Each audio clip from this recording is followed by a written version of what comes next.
Bonjour à tous et bienvenue dans cette nouvelle vidéo où on va parler de cette merveilleuse machine qui est l'Amiga 500. Donc vraiment la Rolls de chez Commodore, la Rolls d'ailleurs des machines micro-informatiques des années 2000. Aujourd'hui on va s'attaquer donc à sa modification, on va l'upgrader un petit peu, donc remplacement du processeur, parce que c'est pas suffisant pour le projet que je veux mettre en place. On va lui rajouter de la RAM. On va faire quelques petites modifications comme ça, vite fait. Pour ça, on va d'abord se retrouver à l'atelier parce qu'il va falloir faire un peu de modification au niveau de la carte mère, puisque celle que je voudrais mettre dedans ne va pas forcément rentrer. Donc ça va être un travail de précision, vraiment quelque chose d'assez inédit. Donc j'espère que ça va vous plaire. Allez, c'est parti. Bon alors bien évidemment, pour ce genre d'opération, il faut trouver un endroit propre, une vraie salle blanche, pour éviter d'avoir de la poussière ou de salir quoi que ce soit avec nos gros doigts sales. Donc ici, j'ai démonté la carte mère, j'ai retiré tous les éléments puisque pour l'instant on n'en aura pas besoin. J'ai commandé de la mémoire, de la Wishtaram 8 Tera DDR 6,5 et puis son équivalent AliExpress 8 Tera DDR 6,5 aussi. Donc ça nous poussera donc à 16 Tera de mémoire vive en DDR 6.5 plus un Big Xeon 9 x 7 Go 2. Bon, ça devrait passer hein, pour le projet. Donc le processeur va venir se mettre là. Alors soyez prudents parce que c'est quand même quelque chose d'assez fragile. Et puis bon, ça on verra après pour le fixer. Pour ce qui est de la mémoire, par contre, bon voilà, c'est quand même relativement simple. Il vous faut donc des barrettes de mémoire. Qu'est-ce qui me manque?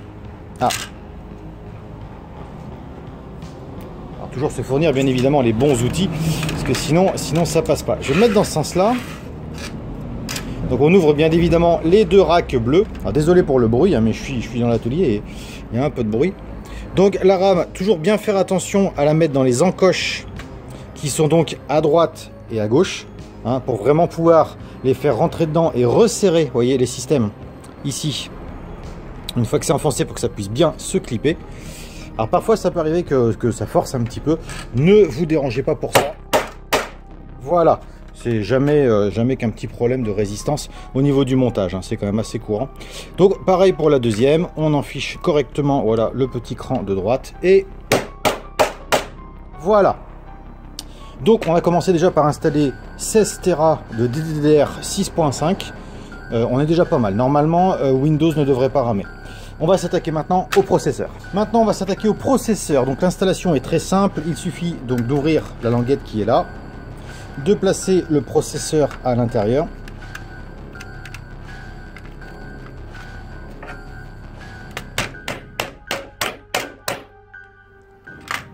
Ah bah là, on voit que ça marche pas. À mon avis, ah oui, ah je vois ce que c'est. Alors, il peut arriver, même si c'est assez rare, que les processeurs Atari aient été un peu mal usinés et aient du mal à rentrer dans le socket. Bon, ça, c'est relativement simple. Avec du bon matériel, on arrive à le faire rentrer, c'est pas un souci. On va donc s'attaquer tout de suite à la partie, comment dire, usinage de précision pour que ça puisse rentrer.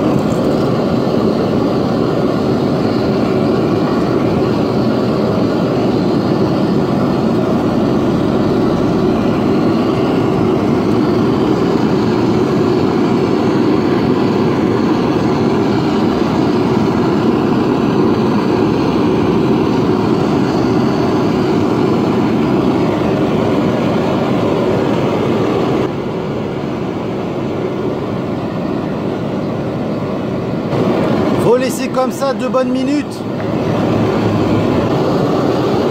Bon bah là ce qu'on peut voir c'est qu'on arrive à bonne température, l'usinage de précision est presque prêt, on n'a plus qu'à poser le processeur sur la carte mère et ça va rentrer tout seul.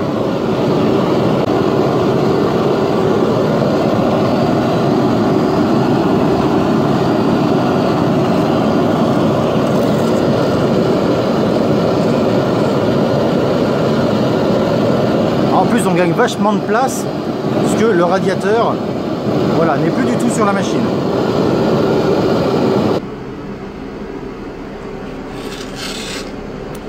Donc on ne perd pas trop de temps pour l'installer. Voilà. Donc, si vous l'alignez bien dès le début, c'est pas mal. Alors, bien évidemment, à ce stade, faut pas être naïf. On se doute bien que ça ne fonctionne pas correctement. Il y a encore quelques petits ajustements.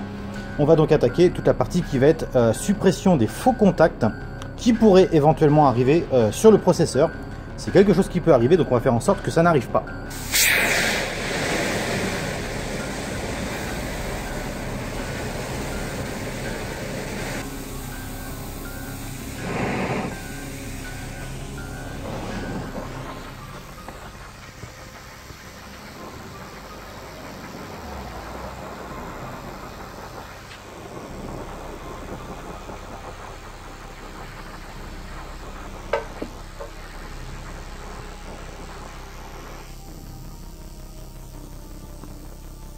Donc voilà, là on supprime complètement tout risque en fait de faux contact. Et ce qu'il faut savoir, c'est qu'il y a une petite astuce. Donc on ne vous dit jamais, hein, bien évidemment, dans les tutos informatiques. Alors ça c'est un condensateur qui vient de se ressouder. Rien à craindre, bien évidemment. Par contre, en fait, on peut avoir des soucis au niveau de la mémoire ici. Donc attention à ne pas la chauffer. Hein. Les deux mémoires qui sont là, surtout ne les chauffez jamais. Hein. Ça, il faut pas. Donc voilà, encore à peu près 30 ou 40 minutes et ça devrait être bon. On va faire cela aussi là. Voilà, et puis cela là.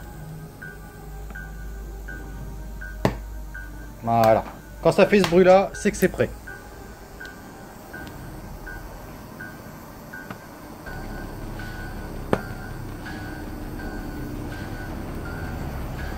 Voilà, là on sent que ça se prépare. Là, ça c'est pas mal. Et puis là, bien évidemment, puisque ça n'a pas été fait.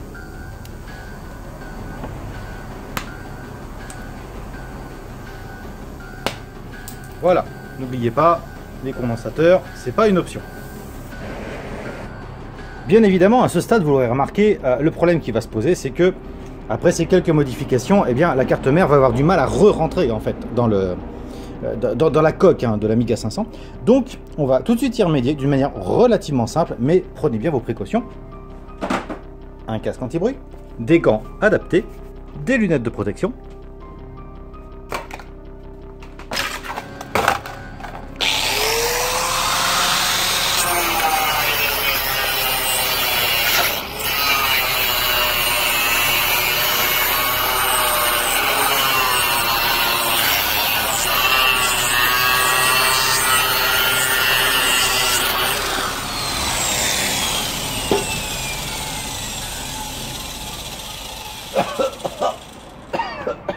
Et c'est là que la magie opère.